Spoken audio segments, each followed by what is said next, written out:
Video test 1. Video test 1. I probably don't have to sing the praises of Bo Burnham's latest special, Inside. It is the quintessential piece of art to come out of the quarantine and is easily a masterpiece in its own right. The single Welcome to the Internet, which was uploaded to YouTube a few days after the special premiered on Netflix, amassed 18 million views in a month. Although it's possible there are enough people who, like me, listen to the song on repeat for hours in a fugue state while staring at the ceiling to skew the numbers a little bit. It's been years since a piece of media has affected me like Inside. Even aside from being personally targeted as someone who also turned 30 at one of the lowest points of my life while stuck inside, I've never seen anything that so perfectly captured the state of ennui that, through choice or necessity, comes with spending all of your time on the internet. The dissociative avoidance strategies that have become the go-to coping mechanisms for multiple generations of young people. The third pretentious thing. Look, I don't do media criticism, so if I make it through a movie without checking my phone, I just assume that it's the most incredible thing to ever exist and that everyone else agrees. I could point to a bunch of different individual lines from this special that hit like a truck, but come on, that line. Could I interest you in everything, all of the time? Apathy's a tragedy, and boredom is a crime. As someone who has had to take multiple steps to break bad habits, from deleting Twitter off my phone to setting timers when I'm working to keep from clicking off a project, it's frighteningly easy to develop a compulsive need to fill every waking second with some sort of glimpse into the endless void that is the largest collection of content ever known to mankind. The first time I sat down somewhere away from my computer and I went through the motions of pulling out my phone and flicking my thumb to pull open Twitter before realizing I'd deleted it, it was funny. Yeah, I did do that thing. The seventh time I did it that day wasn't all that funny.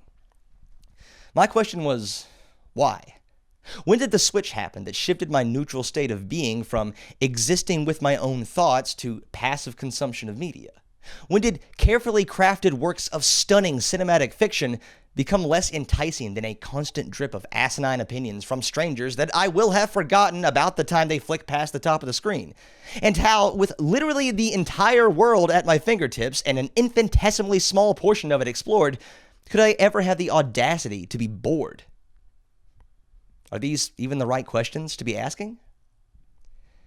I love Inside because it's about a man being forced to seriously examine his relationship with the internet.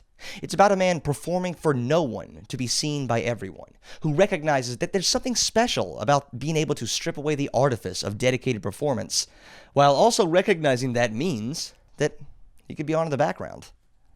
A year's worth of work to be consumed by someone checking emails in another tab. It's seeing the hope and value and opportunity in expressing your truth and what that morphs into when it's filtered through performance. So this video is going to be a performance of sorts. It's going to be diving into the academic research around a lot of the themes I saw in the special, hopefully packaged in a way that makes narrative sense, all towards disguising the fact that this is really just a chubby, aging millennial who wanted to make himself the center of attention for a little while talking about how being bored made me sad. 4 million people have died. Social media, it's just the market's answer to a generation that demanded to perform. So the market said, here, perform everything to each other all the time for no reason. That line is actually from Bo's previous special, Make Happy, in 2016, but fuck you, there are no rules here. You can draw a through line from Inside back to Make Happy and even earlier to show that the messages in Inside are not new for Bo. His performances are very often about performance, and he draws parallels between live stage performance and digital platform performance, and holy shit, that's why they're called platforms. I just realized that. Okay, cool. Moving on. From highlighting the moments of real vulnerability and honesty draped in vapid showmanship to the difficulties in substituting facsimiles of human contact to fill real interpersonal needs, Inside is about exploring the navigation of our new digital social landscape in a way that really only a millennial can. Contrary to popular belief, older generations use social media just as much as everyone else, and no matter how hard you try to spin it, yes, posting Minions memes about how immigrants want to vaccinate your kids is still a performance. The only difference is that boomers adopted the online world and zoomers were born into it. That's a reference that has not aged poorly at all. Bridging the gap between the two are the millennials, who get the worst of both worlds. We grew up just late enough to develop scripts for the world with minimal input from computers, and just early enough to fully and immediately adopt a medium of communication that changed the human experience like nothing has ever done before. We are a generation who grew up with a set of rules and expectations that no longer applied the second we finished getting ready. Being a millennial means treating hope like the dangerously volatile chemical that it is. Oh, you push through college because you've been told all your life that it's the way to get a job worth anything at all? Get shit on, loser! Here's the biggest financial crisis in decades just waiting for you after graduation. Maybe having a bachelor's degree while you're unemployed will give you some comfort as you type BS after your name on the 20-second resume you've sent out today. Wait, what's that? Oh, you finally clawed your way back to a burgeoning sense of stability? Maybe found a partner and are starting to entertain the possibility of having a kid? Oh my god. Here's a global fucking pandemic. You just lost your job and your spouse has to work from home. Let's hope that doesn't cause any problems. Oh, but don't worry. You can still access the entirety of the World Wide Web. And since that's your only method of contact with the outside world, all those toxic patterns of engagement you've been slowly developing over the past decade finally have a chance to blossom into full-blown compulsion. Refresh. Flick that thumb so every moment of your consciousness is engaged with some sort of external distraction so the existential dread doesn't close the light at the end of the tunnel. Because you took a risk in going back to school and quitting 2 jobs because you were burnt out and miserable and lost, and maybe opening up a new chapter in your life would give you a sense of direction before you reach the age your parents were when they had their second kid, and then right as you're about to graduate for the second time, because the first time worked out so well, everything is shut down at the worst possible time and you're left alone in an apartment with a mountain of work you've let pile up because you've lost all motivation to do it. And in a moment of weakness, and it is weakness because a strong person would have recognized that you actually have it pretty good. You're a whiny, privileged baby who catastrophizes over nothing, you fucking pussy, you piece of shit. And in that moment of weakness, you drank half a bottle of bourbon and turned to the outlet you've relied on for years to distract yourself from engaging with your problems. And you made the mistake of impulsively letting thousands of strangers know you wanted to die. And then after passing out, you got a text message from someone you knew, scared out of their mind that you weren't answering the phone you've been sleeping on for the past 3 hours, letting you know that the knocking you're now hearing at the door is the police. The police are here because you just posted on the internet for everyone to see that you wanted to die, and the people who love you were terrified and did the only thing they could do, and you answered the door in your underwear so they can watch you get dressed and take you to a mental hospital because of course they would. And as you're handcuffed for your own safety in the back of a police cruiser, the only thought that rises to the surface as the derealization sets in is, I wish they'd let me have my phone so I could get on Twitter and tell everyone what's happening. That'd get a ton of likes, like a goddamn sociopath. And after you spend the night in a room with no faucets or door handles or loose sheets, and your husband drives 4 hours to pick you up and they hand you a bill for thousands of dollars to be forcibly removed from your home because you were anxious about your future and the money you don't have to make it happen, you spend the next several months glued to your phone watching skateboarding videos or Reddit stories or just anything to fill the time between half-hearted attempts to do the schoolwork that doesn't matter anymore while you turn 30 in a place you don't recognize at a time you keep forgetting is real, and the burden you'd place on the people who love you is the only thing keeping me from... I hope this special can maybe do for you what it's done for me these last couple months, which is to distract me from wanting to put a bullet into my head with a gun. The research surrounding the role social media and technology plays in affecting our mental health is complicated and often contradictory. But one of the few solid points to come out of it is that media use, specifically media multitasking, is often an avoidance coping strategy. People already despise being left alone with their own thoughts, to the point of often preferring negative stimuli, electric shocks in one study, than nothing at all. If you develop a habit of turning to media in order to direct your attention away from negative thoughts, it can create a vicious positive feedback loop that makes the problems worse. Those negative thoughts don't just go away. They sit patiently and wait for your video to be over, or for a lull in your Twitter feed to pop up again. When your distractions become the new normal, you have to start layering media on top of one another, distractions from your distractions, to avoid processing those negative thoughts. This isn't to say that media is bad or rots your brain. I'm not quite that old yet. What this means is that the intention behind consuming media matters. If you want to watch or read something because it's informative or entertaining, go for it. Broadly speaking, that's not linked to any negative outcomes for mental health. It's only when the purpose is distraction that it morphs into a maladaptive coping strategy, making negative moods worse. Maybe the flattening of the entire subjective human experience into a lifeless exchange of value that benefits nobody except for, a handful of bug-eyed salamanders in Silicon Valley. Maybe that as a way of life forever. Maybe that's not good. My favorite song from the special is probably That Funny Feeling, a melancholy campfire song that taps perfectly into the state of mind I was in during and, let's be honest, before quarantine. It comes not long after Welcome to the Internet, and just like that song, it peppers in references and pop culture beats seemingly at random until you realize that the juxtaposition is the point. In the final verse of the song, we get what I took to be the funny feeling in question. Total disassociation, fully out your mind. Googling derealization, hating what you find. Following those directions, which statistically a lot of people did after the special, but also a few months before, which is interesting, might lead you to the WebMD article Derealization Explained, where they define it as a mental state where you feel detached from your surroundings.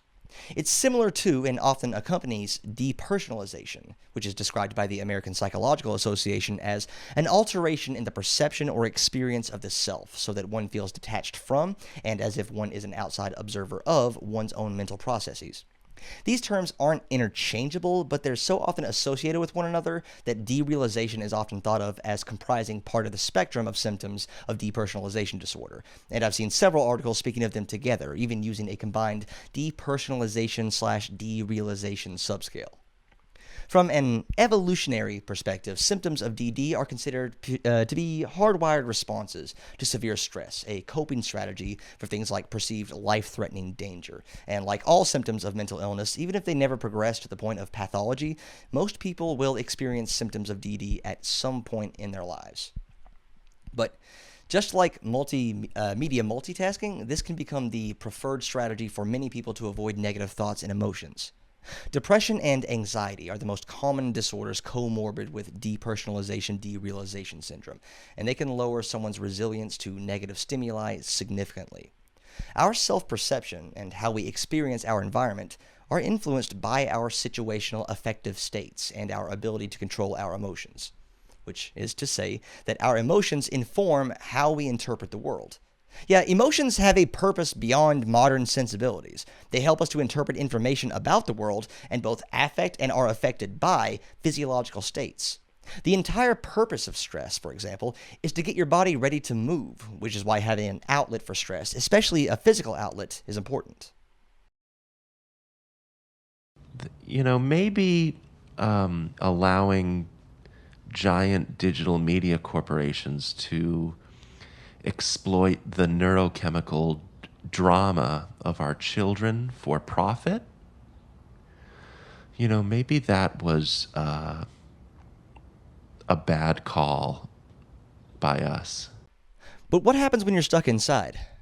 I'm not even talking about the specific effects on mental health from the COVID-19 pandemic. There's way too much there to blame it all on Twitter. I'm talking about the fact that the proportion of our social interactions that take place online has grown dramatically, meshing with or replacing human contact in the offline world. Now, this isn't necessarily a bad thing, no matter what the boomers say. We can still form and maintain meaningful friendships online, and despite the supposed potential of connecting with thousands of people every day, we're still mostly wired to only really pay attention to a social circle about the same size as it always has been. That being said, not all social interactions are created equal.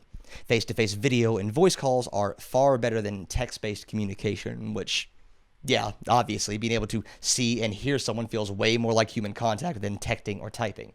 And that's just direct one-on-one communication. The passive, fling it out to the masses type of interactions on social media are about as far removed from meaningful human contact as you can get while still technically being human contact. At least one study I found reported that while negative experiences on social media can increase feelings of social isolation, positive experiences don't really have the opposite effect. Social media didn't make the participants feel less alone when it was working, but it made them feel more alone when it wasn't. So scrolling, and the only people that feel like people are the ones that make you feel worse. Is it any wonder why those connections to reality are so easily severed when they're made out of salt to begin with? Is this the flattening of the subjective human experience into a lifeless exchange of value that benefits nobody, as Bo put it? I don't know, that doesn't sit right with me. It doesn't feel complete. It feels like I'm repeating talking points about how the younger generations are miserable because of their phones and nothing else, which just isn't true. It's not the message of the special, and it's not what the research says. A lot of the studies I read are correlational, cross-sectional surveys, which is to say they can't really find cause and effect. They can only find associations. This doesn't mean they're worthless, and really, you can't treat mental health like a chemistry set.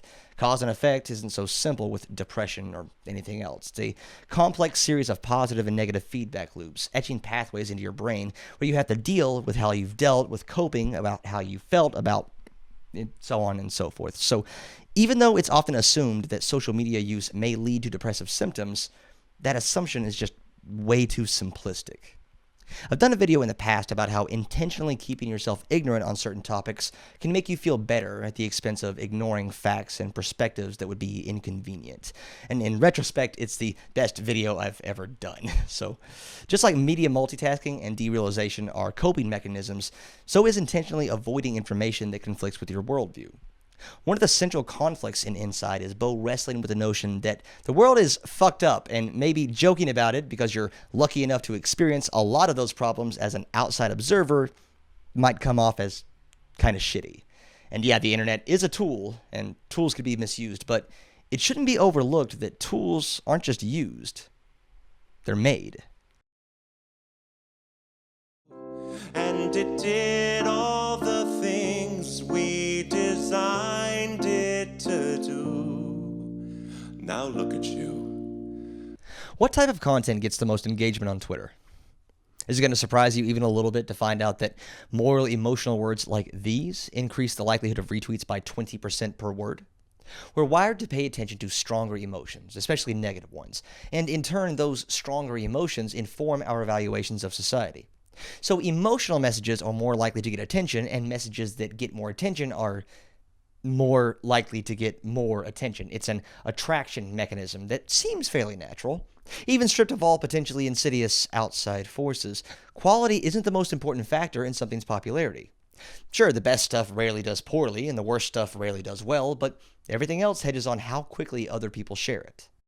And then I'm supposed to get up here and say, follow your dreams, as if this is a meritocracy. It is not, okay? I had a privileged life, and I got lucky, and I'm unhappy. The same applies to the truth and accuracy of information. Nuance is boring, so if you need to get clicks, you got to introduce some buzzwords to get everyone's attention. And since there's no hard line to draw that shows when some people are getting the wrong idea from a story, can you ever really lie? And even if you did lie, what's the cost? If you keep things vague enough, you can't really be held liable for slander, and if you utilize the low-cost options given to us by the internet already, well, you can take yourself out of the equation entirely. Oh, even better, what if you bake into your lie that institutions responsible for fact-checking are themselves lying, so that not only are attempts to discredit your lies acting as confirmation instead, generating more people with a persecution complex to seek out what the bigwigs don't want you to know, but now that can be the next topic as everyone seeks to cover the discourse, spreading it to way more people who have been conditioned to judge information's accuracy based on who's telling it and how it conforms to our increasingly fractured worldviews, so that whether or not the lie is a lie is less important than which side you want to be on. All of this is by design. Wait, no, I don't mean it that way. I mean platforms are tools, and tools have no agency. They were made for a purpose, and regardless of the intentions or competency of the people who made them, tools do what they were designed to do.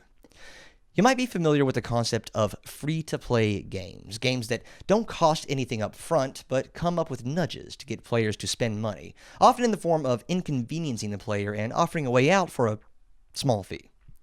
They're universally criticized by games journalists and industry advocates alike for being predatory, deliberately designed to be exploitative, particularly to people who may have addiction or compulsion issues already. See Stephanie Sterling's content for deep investigations covering this topic. They do great work. There's even a term for players who drop crazy amounts of money into these games, to the point where they cover all the people who don't pay anything at all. Whales. And if you want the opinions of the people in charge of these games, well, in a perfect world, they wouldn't have to do that. But at the moment, it's the only way to maximize profits. And hey, you can't know if a player who drops tens of thousands of dollars into a game thinks that's a lot of money. It's all relative. For all we know, that's nothing to them. Ethics are funny that way.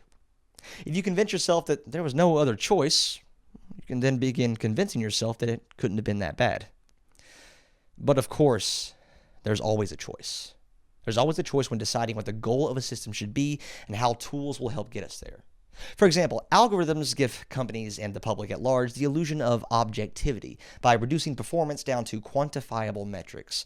But goals are not objective. They reflect an ideology, both from the outset of their creation and the determination of what counts as success. Most content algorithms are designed to maximize user engagement and, therefore, profits. And if that means playing into people's insecurities and incentivizing explosive rhetoric to generate backlash, and then backlash to that backlash as soon as it's begun, well, welcome to the internet, I guess. We've been waiting for you. That the outside world, the non-digital world, is merely a theatrical space in which one stages and records content for the much more real, much more vital digital space. The original topic of this video was about doom scrolling, and I started working on it 8 months ago for the same reason I eventually stopped. I was depressed, and I couldn't write anything because every time I stared at the cursor blinking in the same spot for more than 10 seconds, I'd tab back to Twitter or decide that a few YouTube videos are in order to get the creative juices flowing. Ironically, I'd realize what I was doing and think, oh yeah, this is the thing I'm talking about. It's like if I was writing about being an alcoholic, and I kept drinking to keep it authentic, even though it meant I couldn't write on account of being an alcoholic. Something I always struggle with when making videos is avoiding hypocrisy. Sometimes that means anticipating how my arguments could be misconstrued. Sometimes it's an internal voice making me question if I really earned the right to inform anyone else about a topic. And often it's those two things feeding off of one another. What's the point of making a video about a problem if you're not qualified to give good solutions? Does emphasizing systems rob someone of agency in their own mind, making them feel helpless to change their life for the better? How do you critique a system while also exploiting it, especially when the harm caused by that system is done by people who felt they had no other choice? The closest thing to balance I found is the realization that the power digital corporations have over us is rooted in getting us to opt in. They might not care if it causes us harm individually, but that's different than deliberately causing harm in a key way. Twitter, TikTok, YouTube, all these platforms are designed to keep you engaged for as long as possible once you're already there. If you remove yourself or modify those features, they will have less power over you. I'm not telling you to put down your phone and touch grass because back in my day, we courted dames at the soda fountain. I'm saying that if you've recognized toxic behaviors and compulsions within yourself, understanding the mechanisms behind addictive technology is a good step in stopping it. Addiction is about habits, and habits are not about willpower. In truth, it's the people who are forced to exercise willpower who fall first. Those who avoid temptation in the first place tend to do much better. For example, don't think about Twitter for 10 seconds. For those of you on Twitter right now, as this plays in the background, come back to me. Okay, 10 seconds, no thinking about Twitter. Go.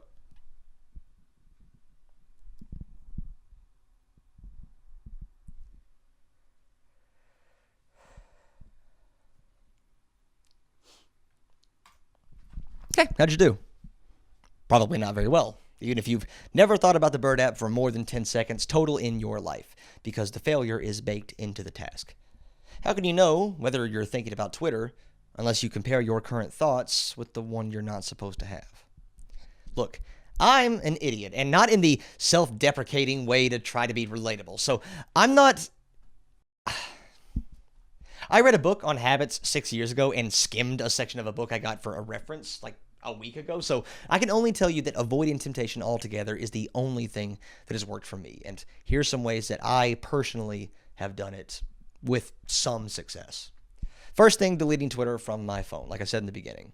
That means I have to be at my desk if I want to check it. And while that means I can have it open while working, I can't be on it during every moment of downtime I ever have. And since then, I've realized that my definition of downtime had started to morph into scenes in movies and TV shows that didn't involve my favorite character. So the number of times I've had to ask my husband what was happening in a movie when an explosion pulled my attention back has gone down significantly, which is something he appreciates. He's also editing this, so thank you. I still look at my phone a lot when I'm away from my computer, but now it's to check Discord and meme sites instead of getting roped into fights with bigots long into the night. Trust me, it's been a big improvement. I also learned a long time ago that even though my attention span is pretty low, ADHD diagnosis in my late 20s, better late than never, woo! I can't have anything substantial on in the background if I actually need to do work. Same problem with checking Twitter while watching a movie. There's no such thing as true multitasking. There's only task switching. You're pulling your attention away from something in order to focus on something else. However, sitting in silence while trying to get work done makes my brain itch. So I've found a compromise that's been working pretty well for me the past 18 months or so. Focus music playlists. It's kind of a beat, kind of just tones, no words or complicated melodies, just enough something to fill the empty space. And since I only put it on while working, and typically listen to the same 4 or 5 options, I've started to associate those beats with dedicated work time, and it's way easier to stay focused. So, playlist is down in the description. One last thing I've just started trying out is something called the Twitter Demetricator, which removes the numbers and metrics that serve as our measure of social value on the site. Beyond that, it removes a key method of compulsion built into Twitter and most other social media sites, a near constant source of change, a reason to check in again. If you're like me, when you pull up Twitter, the first thing you check isn't the posts from other people, but what other people are saying about your posts, how many likes and retweets and comments they've gotten. Taking that away removes a lot of self-judgment and maybe the incentive to post something just for attention, or to get into an argument for self-promotion instead of dialogue. On top of that, it was a little disturbing to find out that I'll judge a tweet by how many likes and retweets it already has before I do the same. So, I'm part of the problem. It's not the end-all be-all, but it shifts the focus to more meaningful interactions. Ask anyone who's spent enough time on the site to grow a following, and at a certain point, 1,000 likes feels like 100, which felt like 10, which felt like 1 when you first joined. So you've depersonalized the fact that a bunch of human beings with thoughts and lives and opinions have interacted with you because they all turn into a single number that goes up and tells you how much you matter. There's a link to download in the description, and its creator, Ben Grosser, has also made similar apps for Instagram and Facebook and TikTok, and, there's a lot of information about this topic, so, check it out. So long, goodbye. I'll see you when I see you. You can pick the street, I'll meet you on the other side.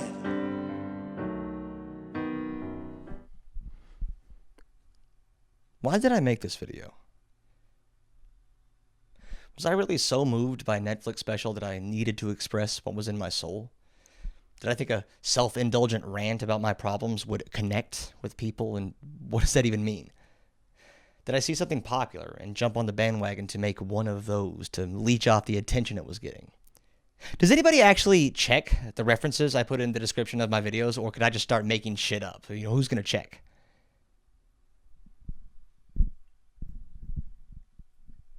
I don't care. I feel better than when I started making this, and I'm glad I made it.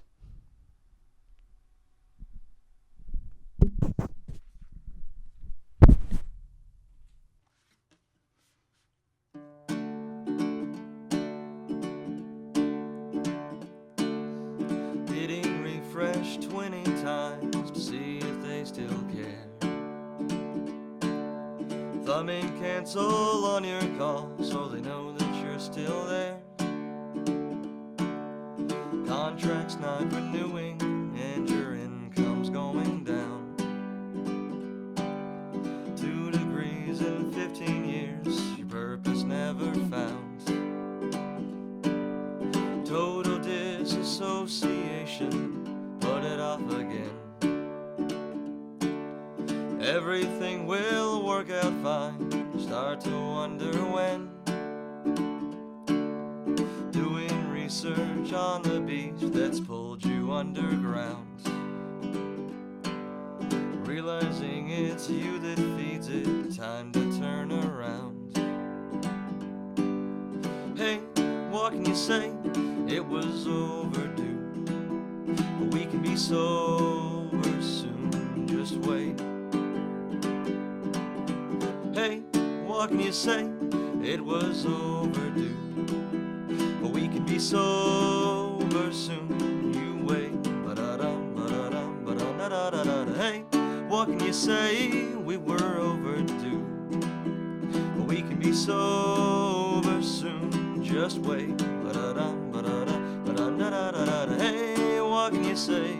We were overdue, but we can be sober soon, just wait. Ba-da-dum.